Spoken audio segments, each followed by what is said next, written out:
ஒருத்தர் ஓடி வந்தார். இன்னொருத்தரை பார்த்து, சார் உங்கள் சைக்கிளை ஒரு நாள் இரவல் கொடுங்களேன், பக்கத்து ஊருக்கு போயிட்டு வர வேண்டியிருக்கு அப்படின்னார். இவர் சைக்கிளை கொடுத்து பத்திரமா கொண்டுட்டு போங்கன்னார். சார் இதை பத்திரமா கொண்டு போகிறேன், கவலையே வேணாம், ஏன்னா இது உங்களோட சைக்கிள் அப்படின்னு நான் நினைக்கல, என்னோட சைக்கிளாக நினைக்கிறேன் அப்படின்னார். அதுக்கப்புறம் தான் இவருக்கு உண்மையாகவே பயம் வந்துட்டுது. ஏன்னா அவர் சொன்னது மாதிரி அதை தன்னோட சைக்கிளாகவே நினச்சி தள்ளிட்டு போட்டால் என்ன பண்ணுறது? எது எதை நம்முடையதா நினைக்கணுங்கிறதுக்கு ஒரு வரையறை இருக்குது. சில பேர் ஆஃபீஸையே வீடாக நினச்சி விடுறது உண்டு. அப்படிப்பட்டவங்க கூட வீட்டை ஆஃபீஸாக நினைக்கிறதில்ல. ஏன்னா வீட்டில் இவர் ஆஃபீஸராக நடந்துக்க முடியறதில்ல. இதெல்லாம் ஒரு பக்கம் இருக்கட்டும், இப்போ விஷயத்துக்கு வருவோம். பொறியியல் மேதை டாக்டர் விஸ்வேஸ்வரய்யா இருந்தார் இல்லையா, பாரத ரத்னா விருதெல்லாம் கொடுத்தாங்களே. ஆஃபீஸ் வேலை வேற, சொந்த வேலை வேற அப்படிங்கிறதுக்கு ஒரு உதாரணமாக இருந்தவர் அவர். மைசூர் மகாராஜா கிட்ட திவானா இருந்தார். அவர் ஒரு நாள் அரசாங்க வேலை காரணமாக வெளியூர் போயிருந்தார். ஹாசன்கிற ஊருக்கு பக்கத்தில் ஒரு பயண மாளிகை, அங்கே தங்கிவிட்டார். ராத்திரி அங்கே தங்கி இருந்துட்டு விடிஞ்சதும் ஊருக்கு திரும்புறதாக திட்டம். ராத்திரி தூங்கிறதுக்கு ரொம்ப நேரம் ஆயிட்டுது. ரொம்ப நேரம் வரைக்கும் அரசாங்க சம்பந்தப்பட்ட வேலைகளையே பார்த்துக்கிட்டு இருக்கிறார். அரசாங்க ஃபைல்கள் நிறைய இருந்தது. அதையெல்லாம் ஒவ்வொன்றா எடுத்தார், படித்து பார்த்தார், பரிசீலனை பண்ணார். அதில் எழுத வேண்டியதை எழுதினார், கையெழுத்து போட்டார். ஒரு வழியாக அந்த வேலையெல்லாம் முடிஞ்சுது. அதுக்கப்புறம் என்ன பண்ணார்னா, தன்னுடைய சூட்கேஸை திறந்தார். அதிலிருந்து 2 மெழுகுவத்தியை எடுத்து கொளுத்தி வச்சார். அந்த பயண மாளிகையில் அது வரைக்கும் எரிஞ்சுக்கிட்டு இருந்த மின்சார விளக்குகளை அணைச்சுட்டார். அதுக்கு பிறகு அந்த மெழுகுவத்தி வெளிச்சத்தில் சில புத்தகங்களை தொடர்ந்து படிக்க ஆரம்பிச்சிட்டார். அந்த பயண மாளிகையில் பணியாளராக இருந்தவர் இதை பார்த்துட்டு ஓடி வந்தார். மறுபடியும் மின் விளக்கை போடுறதுக்காக போனார். விஸ்வேஸ்வரய்யா அதை பார்த்துட்டு போட வேணாம்ட்டாராம். இது வரைக்கும் நான் அரசாங்க அலுவல்களை கவனிச்சுக்கிட்டு இருந்தேன், அதனால் மின் விளக்குகள் அப்போ எரிஞ்சதில் தப்பு இல்லை. இப்போ நான் புத்தகம் படிச்சுக்கிட்டு இருக்கேன், இது என்னுடைய சொந்த வேலை, இங்கே இருக்கிற மின் விளக்கு அதுக்காக ஏன் எரியணும் அப்படின்னு கேட்டாராம். இப்போ இருக்கிற சில அரசு பணியாளர்கள்கிட்ட இந்த சம்பவத்தை பேச்சோட பேச்சா சொல்லி பார்த்தேன். அவங்களால இதை ஜீரணிக்கவே முடியல. நேர்மை தேவைதான் சார், அதுக்காக அவ்வளவு தூரத்துக்கு அது தேவையா அப்படிங்கிறாங்க. விஸ்வேஸ்வரய்யா அப்படி பண்ணினது தான் ஒரு நேர்மையாளர் அப்படின்னு இந்த உலகத்துக்கு நிரூபிக்கணுங்கிறதுக்காக இல்லை. தான் அப்படி நடந்து காட்டினா தன்னை சுற்றி இருக்கிறவங்களும் அதை கேள்விப்படுறவங்களும் முடிஞ்ச அளவுக்கு பொது வாழ்க்கையில், அரசு பணியில் நேர்மையை கடைபிடிக்க முயற்சி பண்ணலாமே அப்படிங்கிறதுக்காகத்தான். இப்போவும் சில பேர் இருக்கிறாங்க, இவங்க ஆஃபீஸ் வேற வீடு வேறன்னு நினைக்கிறதில்ல, அவ்வளோ உரிமை. ஒருத்தர் அப்படிதான், அவருக்கு அவசரமாக 5000 ரூபா தேவைப்பட்டது. ஆஃபீஸு பணத்தை எடுத்துக்கிட்டார். அந்த நேரம் பார்த்து ஆடிட் வந்துட்டுது, ஆப்பிட்டுக்கிட்டார். விசாரணை நடக்குது.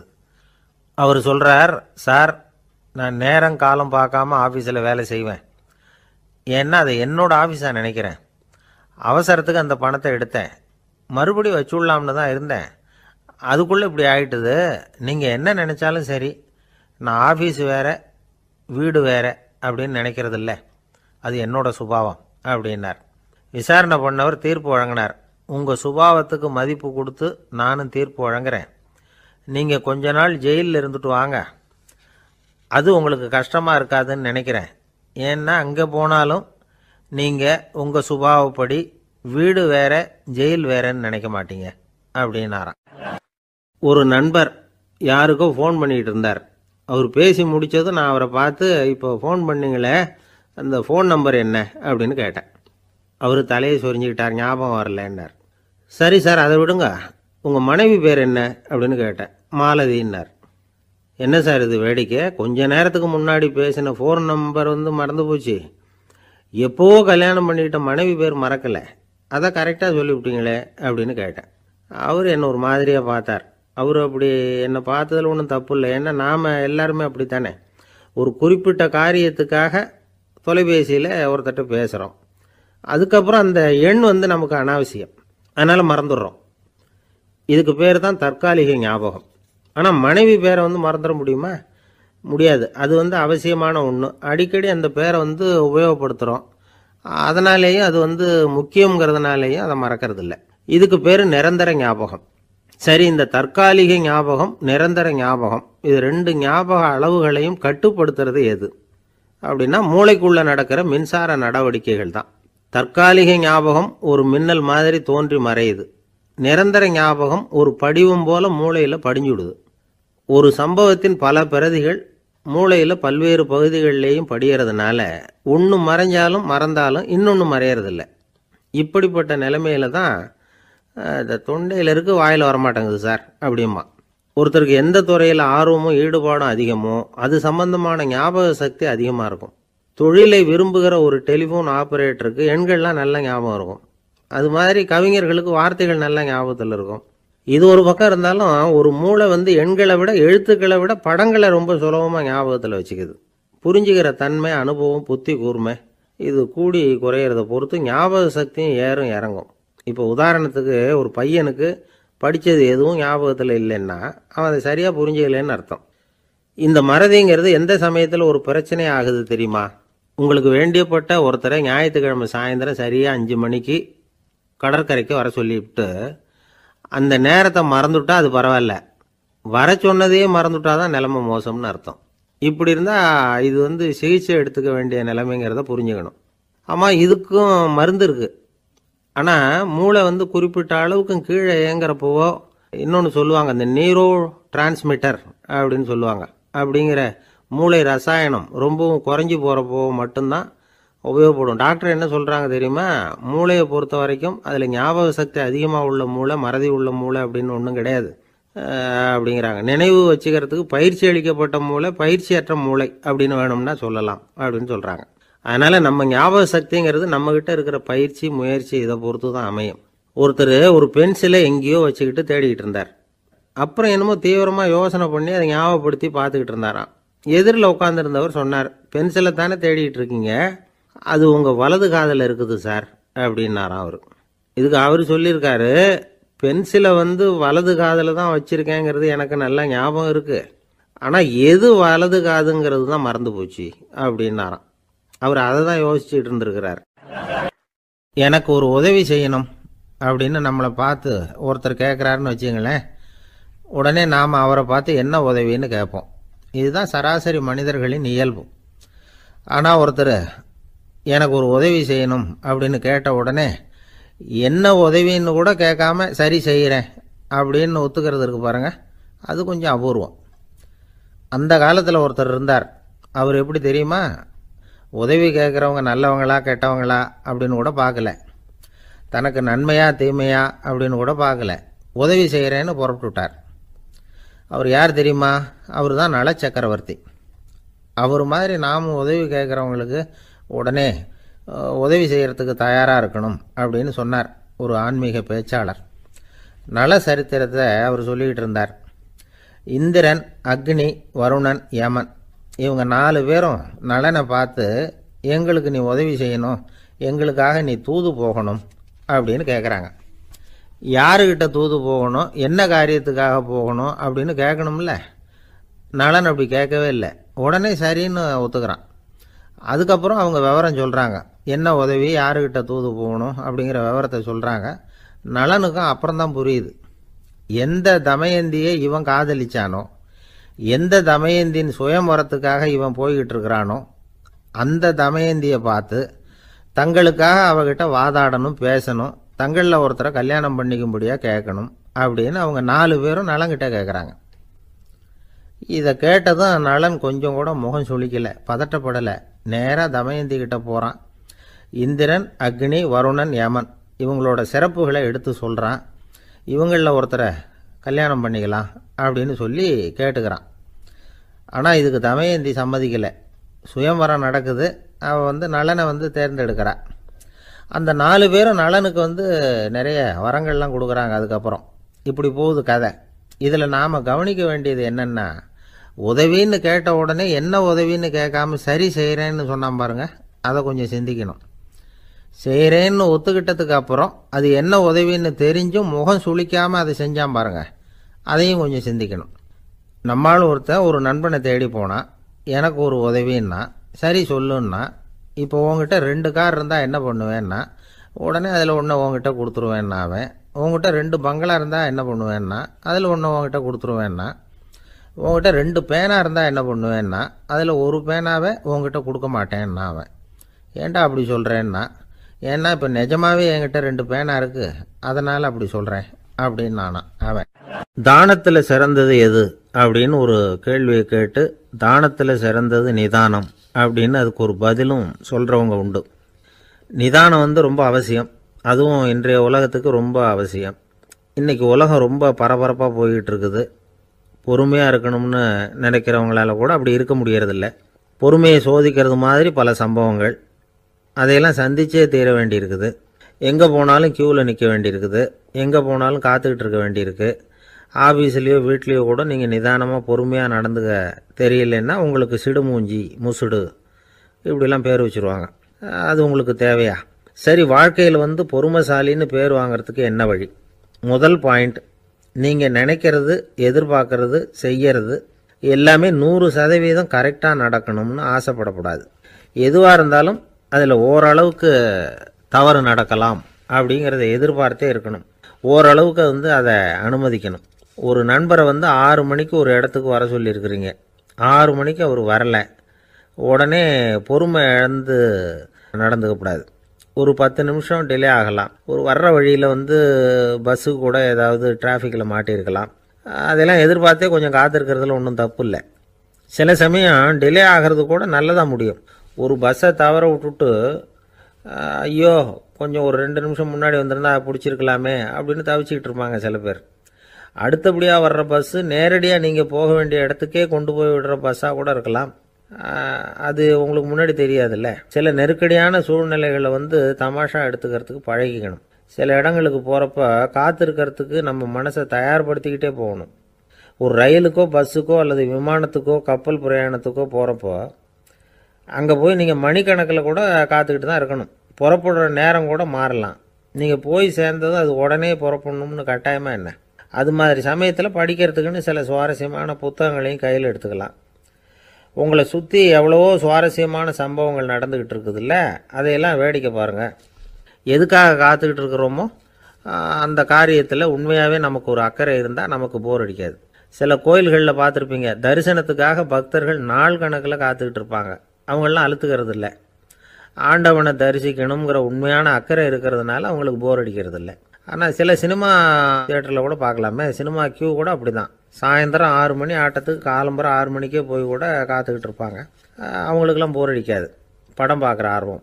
இன்னொரு முக்கியமான விஷயத்தை நாம் பழக்கப்படுத்திக்கணும். லிவ் ஃபார் தி மூமெண்ட் அப்படிங்கிறாங்க நிபுணர்கள். ரொம்ப பேர் எப்படின்னா அடுத்தபடியாக நடக்க போகிற விஷயத்திலேயே கவனமாக இருப்பாங்க. அந்த நினைப்புலேயே இந்த நிமிஷத்தை பொறுமை இல்லாமல் கழிப்பாங்க. ஒருத்தர் இருக்கார், அவர் எப்படின்னா ஆஃபீஸ் முடியறதுக்குள்ளேயே சார் 5 மணிக்கெல்லாம் ரெடியாக இருங்க, நாம் அந்த ஹோட்டலில் போய் டிஃபன் சாப்பிட்ணும் அப்படின்னு 4 மணிலேருந்து சொல்லிகிட்டு இருப்பார். 4:55 பரபரப்பாக ஓடி வருவார். 2 பேரும் புறப்படுவோம், ஹோட்டலுக்கு போவோம், சாப்பிட்டுக்கிட்டு இருப்போம்.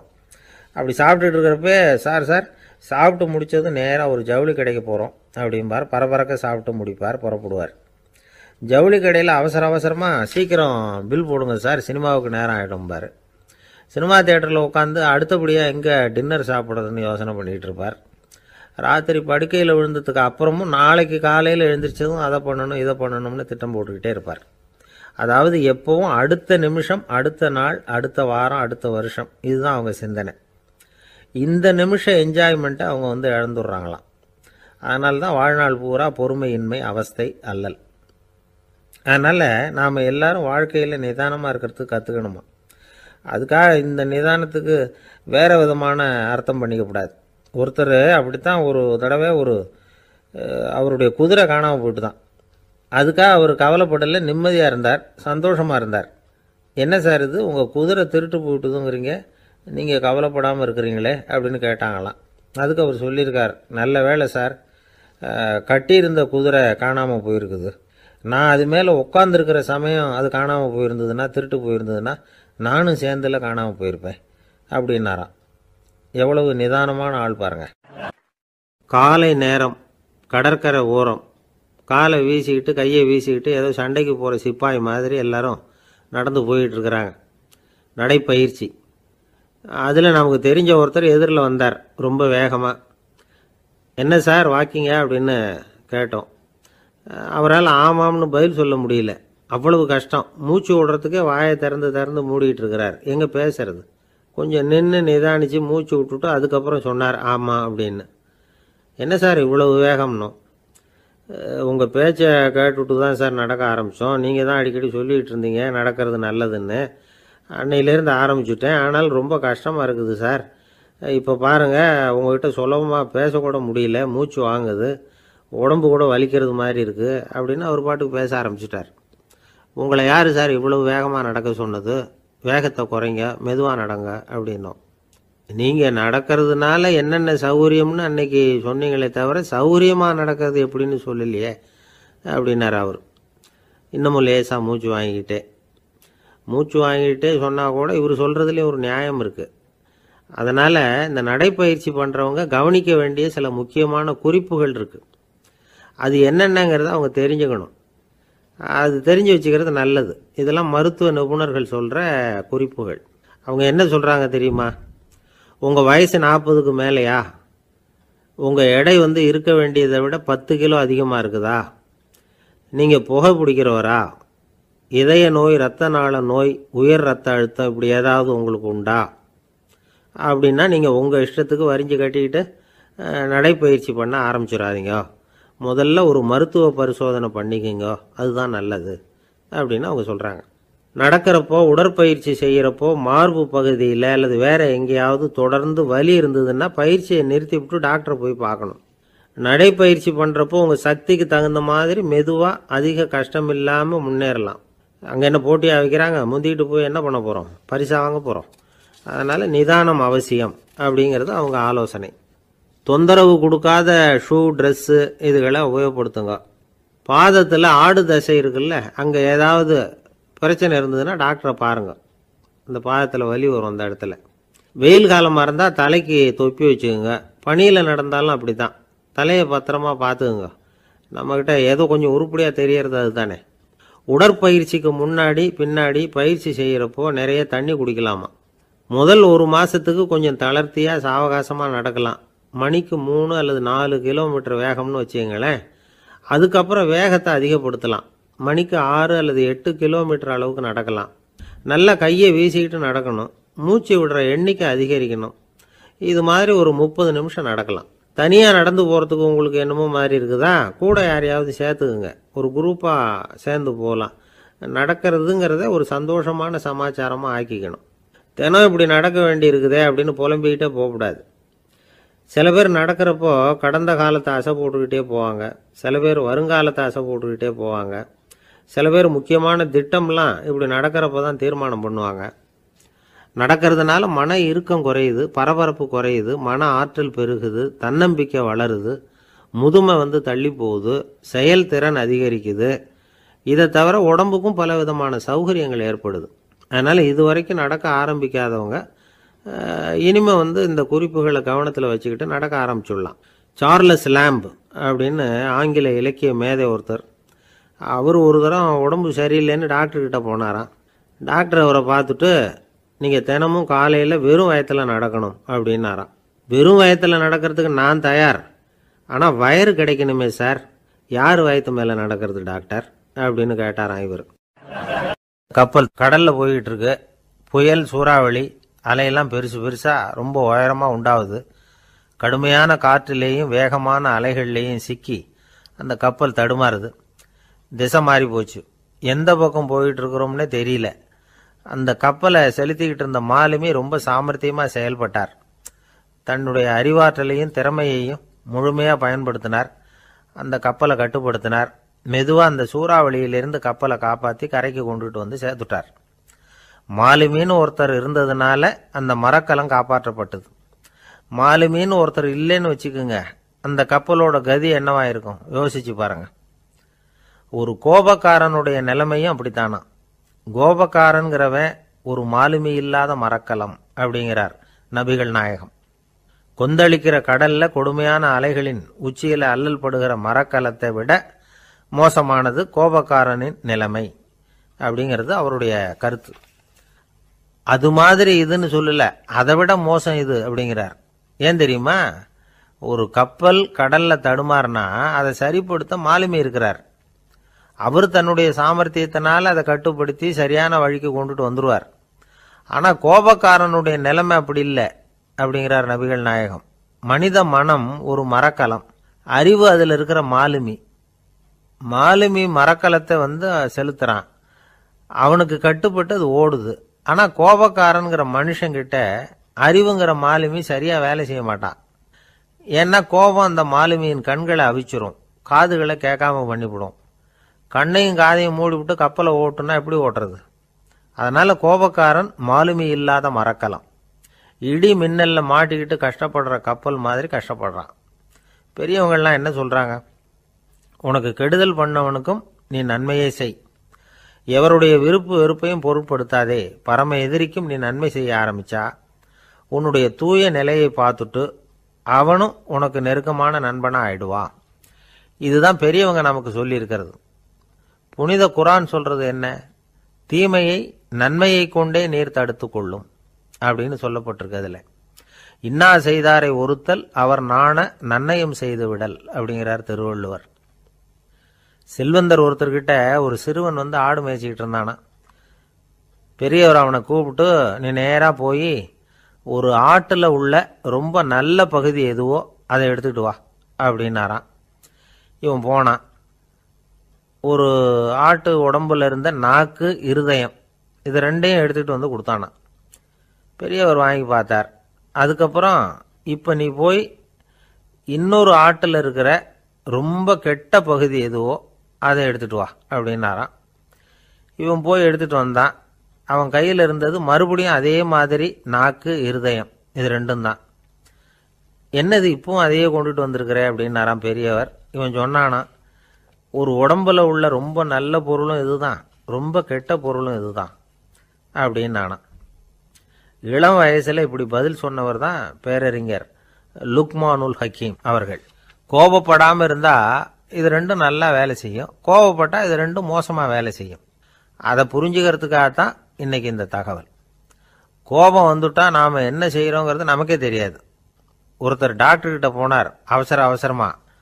டாக்டர், எனக்கு இப்ப கடுமையான கோப வெறி, எனக்கு கண்ணு மண்ணு ஒன்றும் புரியல, உடனடியாக அதை கட்டுப்படுத்தணும், உடனே இதுக்கு ஏதாவது ஒரு மாத்திரை கொடுங்க ப்ளீஸ் அப்படின்னார். அந்த டாக்டரும் உடனே ஒரு மாத்திரையை கொடுத்து, இதை உடனே போடுங்க, நான் தண்ணி கொண்டுட்டு வரேன்னு உள்ள போனார். தண்ணியோட திரும்பி வந்தார். இவரு சொன்னார், டாக்டர், நீங்க கொடுத்த மாத்திரை ரொம்ப பெருசா இருந்தது, இருந்தாலும் கஷ்டப்பட்டு முழுங்கிட்டேன்னார். டாக்டர் சந்தேகத்தோட மேசையை பார்க்கிறார். பார்த்தா மாத்திரை அங்கேயே இருக்குது, பேப்பர் வெயிட்ட காணல. ரொம்ப பேருக்கு கூட்டத்தில் பேசுறதுன்னா பயம், நமக்கு ஒன்றும் தெரியாதுன்னு மற்றவங்க நினைச்சிடக்கூடாதுங்கிற எண்ணம் தான் இதுக்கு காரணம். ரொம்ப முக்கியமான ஒரு கூட்டம்னா பயம் அதிகமாக இருக்கும். முக்கியமானவங்கள்லாம் வருவாங்களே, அவங்கெல்லாம் நம்மளை பற்றி மட்டமாக நினச்சிருவாங்களே அப்படிங்கிற பயம் வந்துடும். ஆனால் மேடை பேச்சுங்கிறது அவ்வளவு கடினமான ஒரு காரியம் இல்லைங்கிறாங்க அது சம்பந்தமான நிபுணர்கள். யாரும் பேச்சாளர் ஆகலாம், இது ஒன்றும் பெரிய கிஃப்ட் கிடையாது அப்படின்னு அவங்க சொல்கிறாங்க. நீங்கள் ஒரு சிறந்த பேச்சாளர் ஆகணுமா அப்படின்னா அதுக்குன்னு சில ஆலோசனைகளை சொல்லி வச்சிருக்கிறாங்க அனுபவசாலிகள். முதல் ஆலோசனை என்னன்னா, உங்கள் பேச்சு எளிமையாக இருக்கணும். ஏதாவது ஒரு கருத்து அல்லது 2 கருத்து சொன்னால் போதும், 20 அல்லது 30 கருத்துக்களை சொல்லிகிட்டே போகக்கூடாது. 2வது ஆலோசனை, நீங்கள் என்ன பேச போறீங்கிறது முதல்ல உங்களுக்கு நல்லா புரியணும், அதுக்கப்புறம் தான் அதை அடுத்தவங்களுக்கு புரிய வைக்க முடியும். எப்படி ஆரம்பிக்க போகிறோம், எந்த கருத்தை முக்கியமாக வலியுறுத்த போகிறோம், எப்படி முடிக்க போகிறோம் அப்படிங்கிறத முதல்ல நல்லா சிந்திச்சு மனசில் வச்சுக்கணும். கடைசியாக என்ன சொல்கிறீங்களோ அதுதான் கேட்குறவங்க மனசில் நிற்கும். 3வது ஆலோசனை என்னென்னா, உங்கள் பேச்சு சுருக்கமாக இருக்கணும். ஒரு 15 நிமிஷம் பேசுறது ரொம்ப பொருத்தம், மணிக்கணக்கில் பேசிக்கிட்டு இருக்கிறது நல்லதில்லை. 4வது ஆலோசனை, நீங்கள் பேசுறது உண்மையாக இருக்கணும். உங்களுக்கு உண்மையான அனுபவங்கள் இருக்கும், அதை சொல்லலாம். உங்களுடைய உண்மையான அனுபவங்களை மற்றவங்களோட பகிர்ந்துக்கணும், அதுதான் முக்கியம். 5வது ஆலோசனை, ஆரம்பத்தில் கொஞ்ச நேரம் உங்களை பற்றியும் எதிரில் உள்ளவங்களை பற்றியும் சம்பந்தப்படுத்தி ஏதாவது பேசி ஒரு நெருக்கத்தை ஏற்படுத்திக்கணும். ஒவ்வொருத்தரும் இப்போ இவர் பேச போகிறது நம்ம சம்பந்தப்பட்டது அப்படின்னு நினைக்க ஆரம்பிச்சிருவாங்கல்ல, அதுக்கப்புறம் அவங்க கேட்க தயாராகிட்டாங்கன்னு அர்த்தம். எதிரில் உட்காந்துருக்கிற கூட்டத்திலிருந்து 3 பேரை தேர்ந்தெடுங்க. அதாவது வலது பக்கம் ஒருத்தர், நடுவில் ஒருத்தர், இடது பக்கம் ஒருத்தர். அதாவது உங்களை ரொம்ப கனிவாகவும் ஆர்வமாகவும் பார்க்குறவராக பார்த்து தேர்ந்தெடுத்துங்க மனசுக்குள்ள. நீங்கள் பேசும்பொழுது என்ன பண்ணணும்னா இவங்களை நேருக்கு நேராக மாறி மாறி பார்த்துக்கிட்டே பேசுனீங்கன்னா நீங்கள் ஏதோ ஒட்டுமொத்த கூட்டத்தையும் பார்த்து பேசுகிறதாக ஒரு உணர்வு அது ஏற்படுத்திவிடும். 6வது ஆலோசனை என்னென்னா, சொற்பொழிவுன்னா நீங்கள் பேசணும், படிக்கக்கூடாது. எழுதி படிக்கிறது நல்லா இருக்காது. குறிப்புகள் வேணும்னா வச்சுக்கலாம். படிக்கிறது பேப்பர்லேருந்து வர்றது மாதிரி இருக்கும், பேசுறது இதயத்திலேருந்து வர்றது மாதிரி இருக்கும். அப்புறம் 7வது ஆலோசனை சொல்கிறாங்க. அது என்னென்னா, மேடையில் ஏறி நின்ன உடனே இயல்பாக மூச்சை இழுத்து விட்டுங்க, இயல்பு நிலைக்கு வாங்க, அதுக்கப்புறம் இயல்பாக பேச ஆரம்பிக்கலாம் அப்படிங்கிறாங்க. இவ்வளவும் பேச்சு கலையில் வல்லுநர்களாக இருக்கிறவங்க சொல்லுகிற ஆலோசனைகள். இதையெல்லாம் கடைபிடிச்சா நமக்கும் அதுக்கும் வெகு தூரம்னு நினச்சிக்கிட்டு இருந்த ஒன்று இப்போ கிட்டத்தில் நெருங்கி வந்துடும். நாம் சொல்கிறபடியெல்லாம் அது கேட்கும். ஒரு பேச்சாளர், அவருக்கு சுருக்கமாகவே பேச தெரியாது. மேடையில் ஏற்றி விட்டுவிட்டா போதும், ஆரம்பிச்சிருவார், நிறுத்த மாட்டார், பேசிக்கிட்டே இருப்பார். ஒரு தடவை அவர் ஒரு கூட்டத்தில் ரொம்ப நேரம் பேசிக்கிட்டே இருக்கிறார். எதிரில் பொறுமை இழந்த ஒருத்தர் தன்னுடைய கை கடிகாரத்தை காட்டினார். அதை கவனித்த பேச்சாளர், மன்னிக்கணும், கை கடிகாரம் நான் கொண்டுகிட்டு வர மறந்துட்டேன், அதுதான் நேரம் போனதே தெரியல அப்படின்னு சொல்லியிருக்கிறார். இதுக்கு அவர் சொன்னாராம் கோபமா, ஏய்யா கடிகாரத்தை தான் பார்க்க முடியல, மறந்துட்டேன், பக்கத்தில் மாட்டிருக்கிற கேலண்டரையாவது பார்க்கக்கூடாதா அப்படின்னாராம். திபேத் நாட்டில் புத்த மடாலயங்கள் நிறைய உண்டு.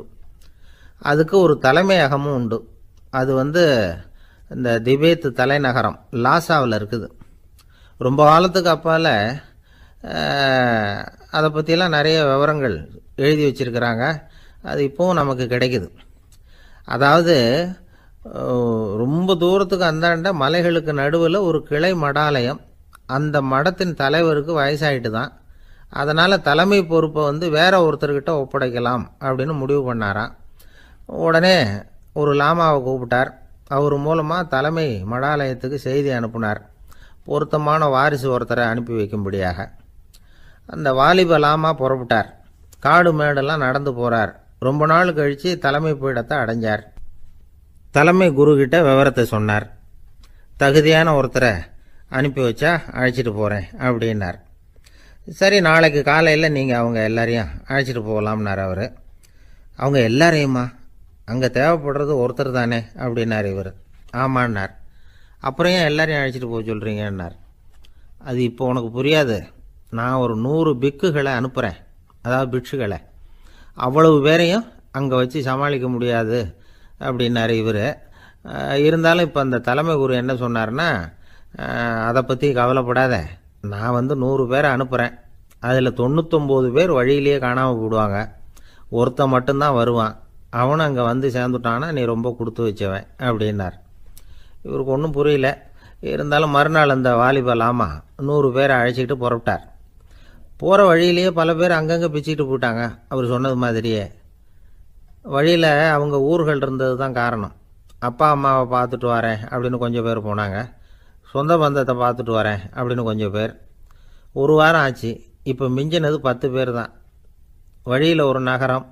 அங்கே சில பிட்சுக்கள் சந்தித்தாங்க. எங்கள் மடத்து தலைவர் இறந்துட்டார், உங்களில் யாராவது ஒருத்தர் எங்களுக்கு தலைவராக முடியுமா அப்படின்னு கேட்டாங்க. 10 பேரும் தயார். அதில் ஒருத்தரை அழைச்சிட்டு அவங்க போயிட்டாங்க. இன்னொரு ஊரில் சில பேர் வந்தாங்க, வழி மறிச்சாங்க. நில்லுங்க, எங்கள் மன்னர் மகளுக்கு திருமணம், அதை நடத்தி வைக்க 3 லாமாக்கள் தேவை அப்படின்னாங்க. இப்படி கொஞ்சம் கொஞ்சமாக எல்லாரும் காலி. கடைசியில் 2 பேரும் மிஞ்சினாங்க. அங்கே ஒரு இளம்பெண் எதிரில் வந்தா.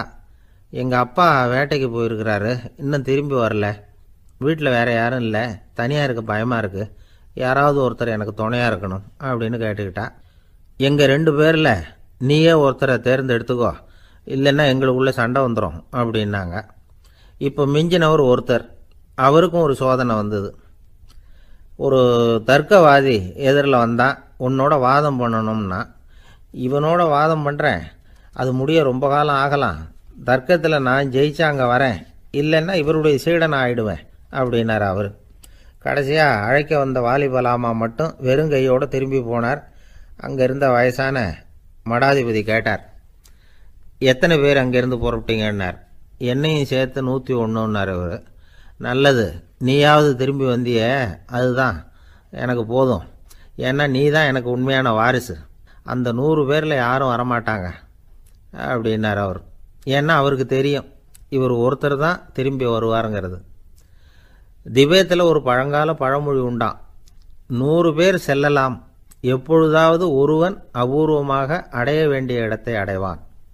இதுதான் அந்த பழமொழி. ஒரு உன்னதமான இலக்கை அடையணும்னா அது அவ்வளவு சுலபமான காரியம் இல்லை. இந்த காலத்து மடாலயம் ஒன்று, அதில் ஒரு தலைவர், அவருக்கு வயசாகிட்டுது, தனக்கு ஒரு வாரிசை நியமிக்கணும் அப்படின்னு ஆசைப்பட்டார். ரொம்ப கஷ்டப்பட்டு ஒருத்தரை பிடிச்சார், தனக்கு வாரிசாக நியமிச்சுட்டு அவர் சமாதி ஆகிட்டார். புதுசாக பொறுப்பேற்றுக்கிட்டவர் அப்படியே உட்காந்துருந்தார். அவரை தேடிட்டு பத்திரிகை நிருபர்கள்லாம் வந்தாங்க, கேட்டாங்க. அவர் உங்கள் பொறுப்பில் அவர் பெரியவர் விட்டுட்டு போன இது எவ்வளவு சுமாராக தேரும், எவ்வளவு விட்டுட்டு போனார் அப்படின்னு கேட்டிருக்கிறாங்க. அது என்ன ஒரு 50 லட்சம் இருக்கும் அப்படின்னாராம். அவ்வளவும் பணமா அப்படின்னு கேட்டிருக்காங்க. இல்லை, வானொலியில் நீங்கள் கேட்டு மகிழ்ந்த தென்கட்சி கோ சுவாமிநாதன் அவர்களின் இன்று ஒரு தகவல் கதை தொகுப்பினை கேட்கலாம். ஒரு அரசனும் அமைச்சரும் ஒரு நாள் ரொம்ப சாவகாசமாக பேசிக்கிட்டு இருந்தாங்களாம். அரசன் அமைச்சரை பார்த்து ஒரு கேள்வி கேட்டிருக்கார். ஏங்க அமைச்சரே, ஆசை இல்லாத ஒரு மனுஷனால் இருக்க முடியுமா அப்படின்னு. ஏன் முடியாது, துறவி அப்படிங்கிறவங்கெல்லாம் அப்படிப்பட்டவங்க தானே அப்படின்னாராம் அமைச்சர். அவங்கெல்லாம் உண்மையிலேயே ஆசையை விட்டவங்க தானா அப்படின்னு கேட்டாராம் ராஜா. அப்படி தான் இருக்கணும் அப்படின்னாராம் அமைச்சர். அப்படின்னா ஆசையே இல்லாத ஒரு உண்மையான துறவியை நான் பார்க்கணுமேன்னார். அது என்ன பிரமாதம், அதுக்கு நான் ஏற்பாடு பண்ணுறேன் அப்படின்னு விட்டார் இவர். சொல்லிவிட்டு உடனே புறப்பட்டு போனார். அங்கே தேடினார். அப்புறம் தான் அவருக்கு புரிஞ்சுது உண்மை துறவியை கண்டுபிடிக்கிறது எவ்வளவு கஷ்டமான காரியம்னு. இருந்தாலும் ராஜா கிட்ட சொல்லியாச்சே, உண்மை துறவியை காட்டுறேன்னு. இப்போ என்ன பண்ணுறது? ராஜா கிட்ட சொன்னபடி நடக்கலைன்னா அவருக்கு கோபம் வந்துடும். அமைச்சர் ஒரு யோசனை பண்ணார். அவருக்கு ஒரு வழி தெரிஞ்சுது. அதுதான் சரின்னு முடிவு பண்ணார். அதாவது அந்த ஊரில் அவருக்கு தெரிஞ்ச நாடக நடிகர் ஒருத்தர் இருக்கிறார், நல்லா நடிப்பார். அவரை போய் பார்த்தார். இதை பாருப்பா, எனக்காக நீ ஒரு காரியம் செய்யணும்னார். என்னன்னு கேட்டார் அவர். நீ ஒரு துறவி மாதிரி கொஞ்சம் நேரத்துக்கு நடிக்கணும். ராஜா உன்னை பார்த்துட்டு போகிற வரைக்கும் நடி, அது போதும். அதுக்காக உனக்கு 10,000 ரூபா தரேன் அப்படின்னார். அவர் எந்த காலத்தில் இவ்வளவு பணத்தை மொத்தமாக பார்த்துருக்கார். அதனால் உடனே சரின்னு ஒத்துக்கிட்டார். அமைச்சர் அரண்மனைக்கு திரும்பி வந்தார். என்ன அமைச்சரே, இன்னுமா ஒரு உண்மையான துறவி கிடைக்கலன்னார். உண்மையான துறவி ஒருத்தரை இப்போ தான் கொஞ்ச நேரத்துக்கு முன்னாடி பார்த்து பேசிவிட்டு வர்றேன். அவர் நம்ம ஊருக்கு வெளியில் குளத்தங்கரையில் உள்ள ஒரு ஆலமரத்துக்கு அடியில் உட்காந்துருக்கிறார் அப்படின்னார் இவர். அப்படின்னா உடனே புறப்படுங்க அப்படின்னார் ராஜா. பரிவாரங்களோடு புறப்பட்டார். அங்கே அந்த மரத்தடியில் அந்த ஆள் வேஷம் போட்டுக்கிட்டு துறவி மாதிரி உட்காந்துருக்கிறான். ராஜா நேராக போனார். அந்த துறவி காலில் பொத்துன்னு விழுந்து வணங்கினார். உடனே ராணி அவர் காலில் விழுந்தாங்க. அடுத்தபடியாக அமைச்சர் விழுந்தார். அவருக்கு தெரியும் இது நம்ம ஆள் தான்னு. இருந்தாலும் என்ன பண்ணுறது, நேரம். அப்புறம் பரிவாரங்கள்லாம் துறவி காலில் விழுந்து ஆசீர்வாதம் வாங்கிட்டாங்க. ராஜா அப்புறமா தங்கத்தட்டில் பொன்னையும் பொருளையும் வச்சு அந்த துறவிக்கிட்ட ரொம்ப பணிவாக நீட்டுறார். தாங்கள் தயவு பண்ணி இதை ஏற்றுக்கணும் அப்படின்னு வேண்டிக்கிட்டார். அந்த துறவி பற்றில்லாமல் அதை பார்த்தார். எல்லாத்தையும் திறந்துவிட்ட எனக்கு இதெல்லாம் எதுக்காக அப்படின்னு சொல்லி அதை மறுத்துட்டாராம். ஆஹா, உண்மையான துறவியை பார்த்துட்டோம் அப்படிங்கிற ஆனந்தம் அரசருக்கு. ரொம்ப நிம்மதியாக திருப்தியாக திரும்பி வந்தார் அரண்மனைக்கு. அதுக்கப்புறம் அமைச்சர் யாருக்கும் தெரியாமல் அந்த துறவிகிட்ட ஓடினார். சொன்ன பிரகாரம் பணத்தை நீட்டினார். இந்தாப்பா, நான் உங்ககிட்ட சொன்னபடி 10,000 ரூபா பணம் எடுத்துக்கோ அப்படின்னார். அந்த ஆள் ராஜா கிட்ட சொன்னது மாதிரியே எல்லாத்தையும் திறந்துவிட்ட எனக்கு இதெல்லாம் எதுக்காக வேணாம் அப்படின்னு விட்டாரான். நடித்த வரைக்கும் போதும்ப்பா, இனிமேல் இந்த நாடக வசனம்லாம் வேணாம், வேஷத்தை கலைச்சிரு, பணத்தை வாங்கிக்கோன்னார். இல்லைங்க, இது வேஷம் இல்லை, இது வசனமும் இல்லை, இது உண்மை. கொஞ்ச நேரம் துறவி மாதிரி நடித்ததுக்கே இந்த தேசத்து ராஜா, ராணி, அமைச்சர், பரிவாரங்கள் எல்லாம் என் காலில் விழுந்து வணங்குறாங்க. அப்படின்னா உண்மையான துறவியாக இருக்கிறது எவ்வளவு பெருமையான விஷயம். நான் உண்மையான துறவியாக ஆக போகிறேன், அப்படி முடிவும் பண்ணிட்டேன் அப்படின்னார் அந்த நடிகர். வேஷம் கூட எப்படிப்பட்ட விளைவுகளை உண்டு பண்ணுது பார்த்தீங்களா. நம்மால் ஒருத்தன் ரொம்ப வசதியாக தான் இருந்தான். ஒரு நாள் அவன் சொத்து பூரா திருட்டு போட்டுது. அதுக்கப்புறம் இவன் துறவி மாதிரி ஆகிட்டான். ஊர் ஊராக சுற்றினான். ஒரு குருநாதரை தேடி கண்டுபிடிச்சான். அவர்கிட்ட சீடனாக சேர்ந்துக்கிட்டான். அவனை பார்த்து ஒருத்தர் கேட்டார், நீ உண்மையான சீடன் தானான்னு. இல்லைங்க, சீடன் மாதிரி நடிச்சுக்கிட்டு இருக்கிறேன் அப்படின்னா. அது குரு துரோகம் இல்லையா அப்படின்னு கேட்டார் அவர். இல்லைங்க, நான் பண்ணது குரு துரோகம் இல்லை, என் குரு பண்ணது தான் துரோகம். என்னுடைய பணத்தை கொள்ளையடித்தது இவர் தான்.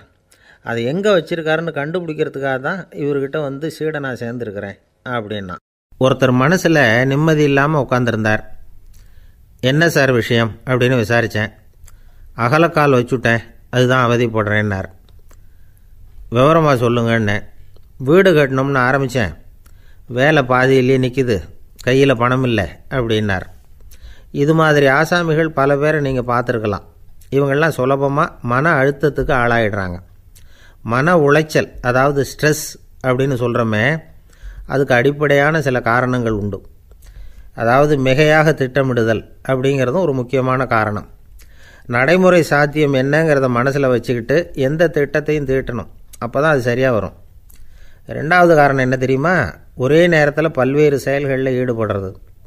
தொலைபேசியில் பேசிக்கிட்டே கையில் இருக்கிற கடிதத்தை படிச்சுக்கிட்டே எதிரில் உட்காந்துக்கிட்டு இருக்கிறவருக்கும் அப்பப்போ பதில் சொல்லிக்கிட்டு மனசில் பல்வேறு சிந்தனைகளை அப்படியே ஓட விட்டுக்கிட்டு இருக்கிறது, இதுவும் மன அழுத்தத்தை உண்டாக்குது.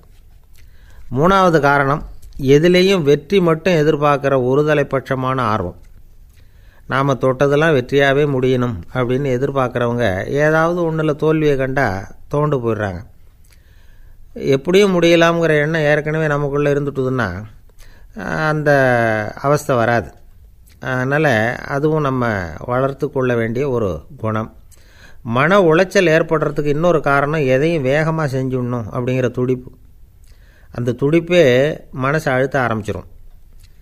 எந்த ஒரு காரியத்திலையும் தாமதமோ இடையூறோ ஏற்பட்டால் அதை பொறுத்துக்கிற மனப்போக்கம் வேணும். அது இல்லாதவங்க அழுத்தத்துக்கு ஆளாயிடுறாங்க. சில பேர் வேலைன்னு எந்த நேரம் பார்த்தாலும் வேலையே கதின்னு கிடப்பாங்க. பொழுதுபோக்குக்கோ உடற்பயிற்சிக்கோ குடும்பத்தில் உள்ளவங்க அல்லது நண்பர்கள் கூட கலந்துரையாடவோ கொஞ்சம் கூட நேரம் ஒதுக்க மாட்டாங்க. இந்த சுபாவம் மன அழுத்தத்தை உண்டு பண்ணும். இதையெல்லாம் புரிஞ்சுக்கிட்டு அதிலிருந்து விடுபடுறது எப்படின்னு யோசிக்கணும். வல்லுநர்கள் இது தொடர்பாக சில யோசனைகளை சொல்லி வச்சுருக்கிறாங்க. அது என்னென்னா, வாழ்க்கைங்கிறது பிரச்சனைகளால் பின்னப்பட்ட ஒன்று. அது எப்போவுமே முடிவடையாத ஒரு தொடர்கதை அப்படிங்கிறத முதல்ல நாம் புரிஞ்சுக்கணும். ஒரே நேரத்தில் ஒரு காரியத்தில் மட்டுமே நாம் கவனம் செலுத்தணும். அடுத்தவங்க காரியத்தில் தலையிடக்கூடாது. எதையும் பேச ஆரம்பிக்கிறதுக்கு முன்னாடி நம்மை நாமே கேட்டுக்க வேண்டிய கேள்வி 2. 1, நான் சொல்ல போகிறது ரொம்ப முக்கியமானதா? 2வது, நான் சொல்கிறத அவங்க கேட்குறதுக்கு ஆசைப்படுறாங்களா? நான் பேசுகிறதுக்கு அது சரியான நேரம் தானா? இதை யோசித்து பார்த்ததுக்கப்புறம் எதையும் பேச ஆரம்பிக்கணும். முடிஞ்ச அளவுக்கு வளைந்து போகிற சுபாவத்தை வளர்த்துக்கணும். நம்ம நேரம் விலை மதிப்பு இல்லாதது, அதை வீணாக்கக்கூடாது. சிரிக்க தெரியலனாலும் பரவாயில்ல, முகத்தில் கொஞ்சம் புன்முறுவலாவது காட்டணும். இதெல்லாம் ரொம்ப முக்கியம். அடுத்தவங்க ஏதாவது செஞ்சால் உடனே நன்றி சொல்ல மறக்கக்கூடாது. தினமும் கொஞ்சம் நேரத்தை தனிமையில் செலவு பண்ணணும். மன உளைச்சலிருந்து விடுபடுறதுக்கு 3 முக்கிய வழிகள் சொல்கிறாங்க. அதை சுருக்கமாக ரெட் அப்படின்னு சொல்கிறாங்க, RED ஆங்கில எழுத்தில். அந்த முதல் எழுத்து R, அது என்னென்னா ரிலாக்ஸேஷன், அதாவது இடை ஓய்வு. 2வது E எக்ஸர்சைஸ், உடற்பயிற்சி. 3வது டயட், திட்டமிட்ட உணவு முறை. அதனால் தியானம், மூச்சு பயிற்சி இதெல்லாம் இந்த இடை ஓய்வுக்கு வழிகள். எந்த வேலையையும் தொடர்ந்து செய்யக்கூடாது. எல்லார்கிட்டையும் கலகலப்பாக பழகணும். மாதத்துக்கு ஒரு நாளாவது குடும்பத்தோடு வெளியில் போயிட்டு வரணும். சுலபமான உடற்பயிற்சிகளை செய்யலாம். உடற்பயிற்சிங்கிறது நமக்காக நாம் செய்கிற ஒரு நீண்டகால முதலீடு அப்படின்னு சொல்லுவாங்க. அதாவது லாங் டேர்ம் இன்வெஸ்ட்மெண்ட்டாக. அளவோடு சாப்பிட்ணும், மெதுவாக சாப்பிட்ணும். இதெல்லாம் கொஞ்சம் மனசில் வச்சுக்கிட்டு நடந்துக்கிட்டால் மகிழ்ச்சியாக வாழலாம். சில பேர் சாப்பாட்டு விஷயத்தில் ரொம்ப அக்கறை எடுத்துக்கிறது உண்டு. ஒரு குண்டு ஆசாமி சாப்பிட உக்காந்தார். முதல்ல ஒரு மாத்திரை சாப்பிட்டார். எதுக்குன்னு கேட்டோம். பசி எடுக்கிறதுக்குன்னார். சாப்பிட்டு முடித்தார். பிறகு மறுபடியும் ஒரு மாத்திரை சாப்பிட்டார். இது எதுக்குன்னு கேட்டோம். சாப்பிட்டது ஜீரணமாகறதுக்கு அப்படின்னார். இந்த உலகத்தில் எவ்வளவோ உயிரினங்கள் இருக்குது. ஒவ்வொன்றும் ஒவ்வொரு விதமாக சண்டை போடுது. இப்போ 2 மாடு சண்டை போட்டுக்குதுன்னு வச்சுங்க, என்ன பண்ணும்? 2 முட்டிக்கும். அதுக்கு சண்டை போடுறதுக்கு ஆயுதமாக உபயோகப்படுறது அதோட கொம்பு. 2 சேவல் சண்டை போட்டுக்குதுன்னு வச்சுங்க, அதுக்கு ஆயுதமாக உபயோகப்படுறது அதோட கால் நகம். காலால் தான் அது ஒன்றோட ஒன்று சண்டை போட்டுக்கும். ஆனால் 2 மனுஷன் சண்டை போட்டுக்கிறான்னு வச்சுங்க, இவன் இன்னதை தான் ஆயுதமாக உபயோகப்படுத்துவான்னு குறிப்பிட்டு சொல்ல முடியாது. கல்லை எடுப்பான், கத்தி எடுப்பான், துப்பாக்கி எடுப்பான், என்ன வேணாலும் பண்ணுவான். வாயால் திட்டுவான், கையால் அடிப்பான், காலால் உதைப்பான், சகலகலாக வல்லவன். விலங்குகள்லாம் பொதுவாக வாயை சாப்பிட்றதுக்கு மட்டும்தான் உபயோகப்படுத்துது. ஆனால் இவனுக்கு சாப்பிட்றதுக்கும் அதுதான், சாப்பிட்டு விட்டு திட்டுறதுக்கும் அதுதான். ஆனால் ஒரு விஷயத்தில் மட்டும் கெட்டிக்கிறேன். அதாவது நாம் சண்டை போட்டுக்கிட்டாலும் பரவாயில்லை, கோழிகள் சண்டை போடாமல் இருக்கணும் அப்படின்னு ஆசைப்படுறான். எதுக்காக? கோழிகள் சண்டை போடாமல் இருந்தால் நிறைய முட்டைகள் போடுமா, அதுக்காக தான் இந்த அக்கறை. கோழி பண்ணை வச்சுருக்கிறவங்களுக்கு இது ஒரு பெரிய பிரச்சனை. அதாவது பண்ணையில் இருக்கிற கோழிகளுக்குள்ளே அடிக்கடி சண்டை வந்துடும். அதனால் முட்டை உற்பத்தி குறைஞ்சிரும். சரி, இதுக்கு என்ன பண்ணுறது? பண்ணையில் போய் உட்காந்துக்கிட்டு தினமும் பஞ்சாயத்து பேசிகிட்டு இருக்க முடியுமா? அமெரிக்காவில் கோழி பண்ணை வச்சுருக்கிற ஒருத்தர் இதை பற்றி யோசனை பண்ணி பார்த்தாராம். ஒரு வழியையும் கண்டுபிடிச்சிருக்கார். கோழிக்கெல்லாம் மூக்கு கண்ணாடி மாட்டி விட்டுட்டோம்னா அது சண்டை போடுற குணம் குறைஞ்சிரும், முட்டை அதிகமாகிடும். அந்த கண்ணாடியில் உள்ள லென்ஸு சிவப்பு நிறத்தில் இருக்கணும், அவ்வளவுதான் அப்படின்னு அவர் கண்டுபிடிச்சாராம். இது ஏற்கனவே நடைமுறையில் கண்டுபிடிக்கப்பட்ட ஒரு விஷயம். ஆனால் எல்லா கோழிக்கும் சிவப்பு மூக்கு கண்ணாடி எப்படி மாட்டி விடுறது? அப்படியே மாட்டி விட்டாலும் அது நழுவாமல் இருக்கணுமே. இப்போ நாமெல்லாம் நடு விரலால் மூக்கு கண்ணாடி நடுவில் தொட்டு அப்படி ஸ்டைலாக சரி பண்ணிக்கிறோம். அது மாதிரி கோழி எப்படி சரி பண்ணிக்கும்? இதுதான் பிரச்சனை. இதுக்கு அவர் என்ன வழி கண்டுபிடிச்சாருன்னா, கோழிக்கெல்லாம் மூக்கு கண்ணாடிக்கு பதிலாக விழியொட்டு வில்லைகள், கான்டாக்ட் லென்ஸ், அதை பொருத்தி விட்டா என்ன அப்படின்னு யோசனை பண்ணார். அதே மாதிரி பண்ணார். அதே மாதிரி செஞ்சு பார்த்தார், வெற்றி. அதுக்கப்புறம் கோழியெல்லாம் சண்டை போட்டுக்கலையாம், சமாதான பிரியர்கள் ஆகிட்டு தான்.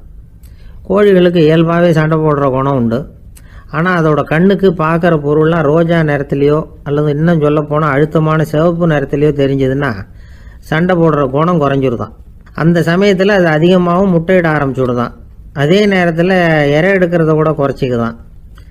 இது ஏன் இப்படி பண்ணுதுங்கிறது விஞ்ஞானிகளுக்கு இன்னமும் புரியலையா.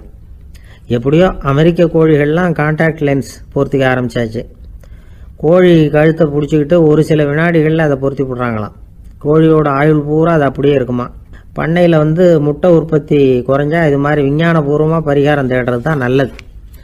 நமக்கு வேண்டியப்பட்ட ஒருத்தர், அவர் ஒரு கோழி பண்ணை வச்சுருந்தார். அந்த பண்ணையில் பாதி கோழி திடீர்னு செத்து போச்சு. உடனே ஒரு கால்நடை மருத்துவர்கிட்ட போக வேண்டியது தானே. அங்கே போகல, உள்ளூரில் மந்திரம் பண்ணிகிட்டு இருந்த ஒரு சாமியார்கிட்ட போனார். அவர் காலில் விழுந்தார். சாமி, என் பண்ணையில் பாதி கோழி செத்து போட்டுதுன்னார். சாமியார் யோசனை பண்ணார். சரி, பண்ணையில் வாசப்படி கிழக்கு பக்கமாக வச்சுருக்கியா மேற்கு பக்கமாக வச்சுருக்கியான்னு கேட்டார். கிழக்கு பக்கமாக இருக்குன்னார் அவர். அதுதான் தப்பு, மேற்கு பக்கமாக அதை மாற்று, சரியாக போடும்னாராம். அதே போல் இவர் போய் மாற்றிவிட்டார். அப்பவும் பாதி செத்து போச்சு. மறுபடியும் சொன்னார், சாமி மறுபடியும் பாதி கோழி செத்து போட்டுதேன்னார். சரி, கூரை எப்படி போட்டிருக்க, ஓடு போட்டிருக்கியா இல்லை கீத்து போட்டிருக்கியான்னார். ஓடு போட்டிருக்கேன்னாராம் அவர். அதுதான் தப்பு, கீத்து போட்டுரும், சரியாக போடும்னாராம். சரின்னு போய் அதையும் மாற்றி பார்த்தார். மறுபடியும் போயிட்டுது, கோழி செத்து போச்சு. வந்தார், மறுபடியும் பாதி செத்து போச்சு சாமின்னு வந்தார். இவரும் யோசனையை மாற்றி மாற்றி சொல்லிகிட்டே இருக்கிறார். இப்படி அவரும் மாற்றி மாற்றி பார்த்தார். 6வது தடவையாக அவரை தேடிட்டு வந்தார். அந்த சமயத்தில் இவர் ரொம்ப தீவிரமாக யோசனை பண்ணி பார்த்துட்டு, அது சரிப்பா, நீயும் என்கிட்ட சளைக்காமல் வந்துக்கிட்டு இருக்கிற, நானும் யோசனை சொல்லிகிட்டு இருக்கேன். இப்போவும் உங்ககிட்ட சொல்கிறதுக்கு என்கிட்ட யோசனை நிறையா இருக்குது, ஆனால் சோதிக்கிறதுக்கு உங்ககிட்ட கோழி இல்லையே, என்ன பண்ணுறது அப்படின்னாராம் இவர். ஒரு காலத்தில் பிரஷ்யா அப்படின்னு ஒரு தேசம் இருந்தது. இப்போ ஜெர்மனி இருக்குல்ல, இதோட பெரும்பகுதி ஒரு காலத்தில் பிரஷ்யாங்கிற பேரில் இருந்தது. அப்போ அதுக்கு அரசராக இருந்தவர் மகா ஃப்ரெடரிக், அதாவது ஃப்ரெடரிக் தி கிரேட் அப்படின்னு சொல்லுவாங்க. அந்த ராஜாவுக்கு ஒரு சந்தேகம், நாம் பல வகையான வரிகளை விதித்து வசூல் பண்ணுறோம், அப்படி பண்ணி வருமானம் குறைஞ்சிக்கிட்டே போகுதே, இதுக்கு என்ன காரணமாக இருக்கும்? இதுதான் அவருக்கு ஏற்பட்ட சந்தேகம். ஒரு சமயம் அந்த அரசர் தம்முடைய அமைச்சர்களையும் பிரபுக்களையும் தளபதிகளையும் கூப்பிட்டு ஒரு விருந்து வச்சார்.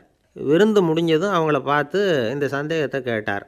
வரிகள் அதிகமாக விதித்து வருமானம் குறையறதுக்கு என்ன காரணம் அப்படின்னு கேட்டார். பல பேருக்கு இதுக்கு சரியாக பதில் சொல்ல தெரியல. அனுபவசாலியான ஒரு தளபதி எழுந்திருச்சார். அரசே, அது எப்படிங்கிறத இப்போ உங்களுக்கு காட்டுறேன்னார். உடனே ஒரு பெரிய பனிக்கட்டி ஒன்றை தன்னுடைய கையில் எடுத்தார். அதை அப்படியும் எப்படியும் திருப்பி பார்த்தார். அப்புறம் அடுத்தவர்கிட்ட கொடுத்தார். அவரும் அதை அப்படியும் இப்படியும் திருப்பி பார்த்துட்டு அடுத்தபடியாக இருந்தவர்கிட்ட கொடுத்தார்.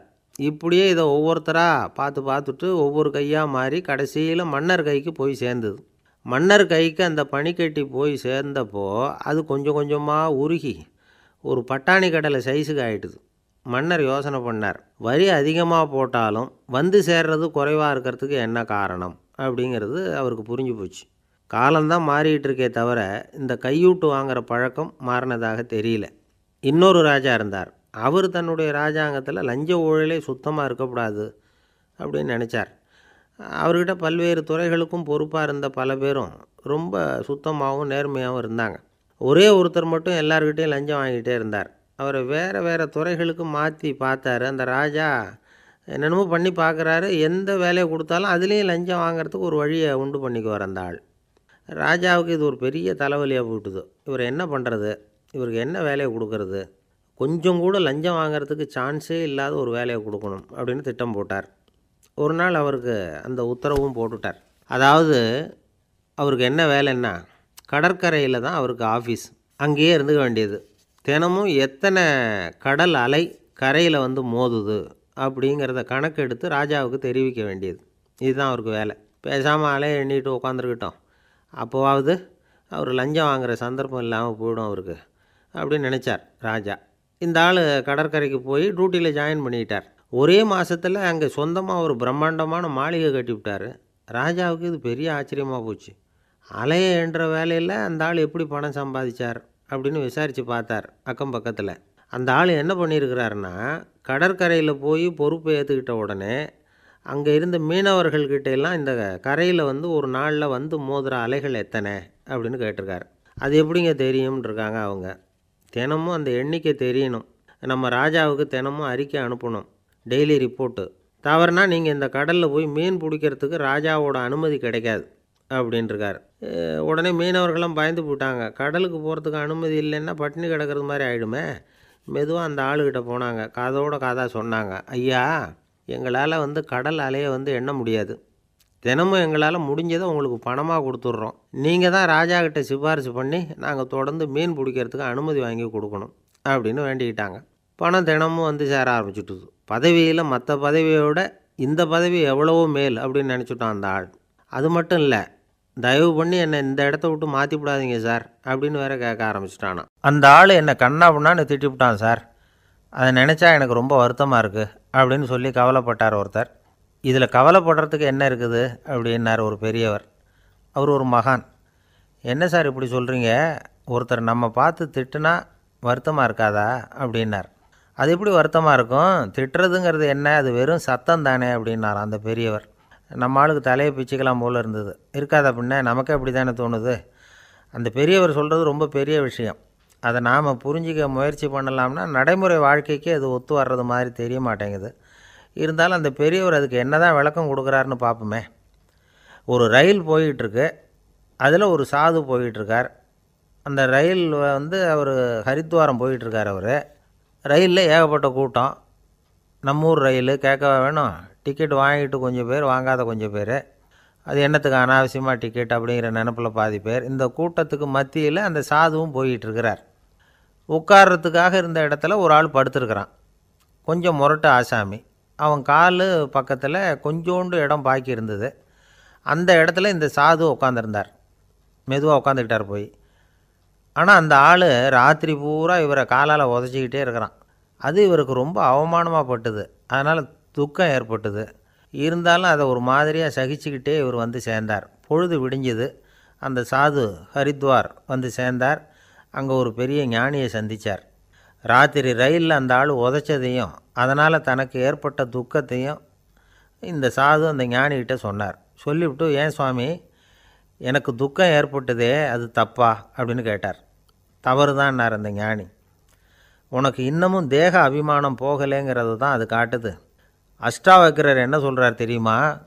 உண்மையான ஞானி யாராவது தன்னை வந்தனை செய்தால் அதற்காக சந்தோஷப்பட மாட்டார், யாராவது நிந்தனை செய்தால் அதற்காக வருத்தப்பட மாட்டார் அப்படின்னு சொல்கிறார்.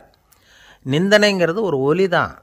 தேகாபிமானம் இருக்கிற வரைக்கும் இந்த ஒலி நம்மளை வந்து வேதனைப்படுத்தும். நான் தேகம் இல்லை, ஆத்மா அப்படிங்கிற நினைவு இருந்தால் இந்த ஒலி நம்மளை பாதிக்காது. மனு என்ன சொல்கிறார் தெரியுமா?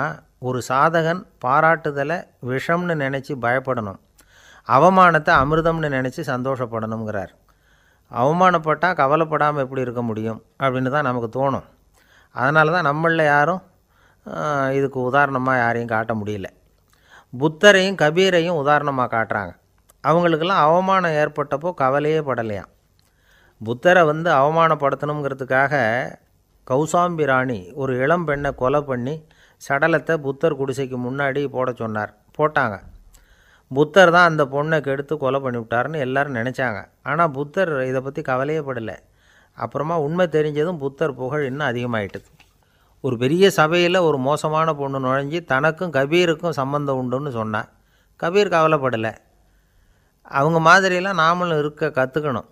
நிந்தனை, அபகீர்த்தி, அவமானம் எல்லாம் ஆண்டவன் கொடுக்குற பிரசாதம்னு நினைக்கணும் அப்படின்னு சொல்கிறார் அந்த ஞானி. இதை கேட்ட இந்த காலத்து ஆசாமி ஒருத்தர், நான் கூட அப்படி தான் சார், யாராவது அவமானப்படுத்தினா கவலைப்பட மாட்டேன். நேற்று கூட ஒருத்தர் என்ன பலார்னு அரைஞ்சுட்டார், நான் கொஞ்சம் கூட கவலைப்படலை, பேசாமல் வந்துட்டேன்னார். ஏன் அப்படி வந்துட்டீங்க அப்படின்னேன். அவர் அரைஞ்சதுலேயும் ஒரு அர்த்தம் இருந்தது, அதனால தான் அப்படி வந்துட்டேன்னார். ஏன் அரைஞ்சாருன்னு கேட்டேன். 10 வருஷத்துக்கு முன்னாடி 15 ரூபா அவர்கிட்ட கடன் வாங்கினேன், அதை கேட்டு கேட்டு பார்த்துட்டு கடைசியாக தான் அரைஞ்சார் அப்படின்னார். ஆண்டவனுடைய பிரசாதம் இவருக்கு அடிக்கடி கிடைக்கும் போல இருக்கு. பிரம்மத்தை அறிந்தவன் பிரம்மமாகிறான் அப்படின்னு ஒரு பெரியவர் பேசினார் ஒரு கோவிலில். தைத்திரிய உபனிஷத்து அப்படி சொல்லுதான். இதை கேட்கும் பொழுது நமக்கு ஒரு சந்தேகம் வரும். அது எப்படி பிரம்மத்தை